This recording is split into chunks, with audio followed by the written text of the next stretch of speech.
Vayalar award. Vayalar രാമവർമ്മയുടെ ഓർമ്മയ്ക്കായിട്ടാണ് ഈ award ഏർപ്പെടുത്തിയിരിക്കുന്നത്. വയലാർ രാമവർമ്മ സ്മാരക ട്രസ്റ്റാണ് ഈ അവാർഡ് സ്പോൺസർ ചെയ്യുന്നത്. വയലാർ രാമവർമ്മയുടെ ചരമവാർഷിക ദിനമായ ഒക്ടോബർ 27-നാണ് നൽകുന്നത്.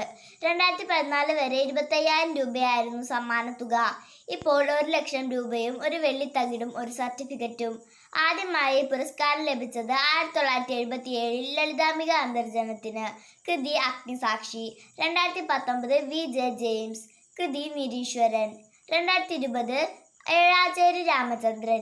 കൃതി ഒരു വെർജീനിയൻ വെയിൽക്കാലം. 2021 ബെന്യാമിൻ. കൃതി മാന്തളിരിലെ 20 കമ്മ്യൂണിസ്റ്റ് വർഷങ്ങൾ. 2022 എസ്. ഹരീഷ്. കൃതി മീശ. 2023 ശ്രീകുമാരൻ തമ്പി. കൃതി ജീവിതമൊരു പെൻഡുലം. 2024 അശോകൻ ചെരുവിൽ. കൃതി കാട്ടൂർക്കടവ്.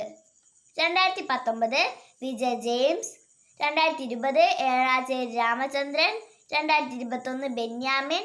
2022 എസ്. ഹരീഷ്. 2023 ശ്രീകുമാരൻ തമ്പി. 2024 അശോകൻ ചെരുവിൽ.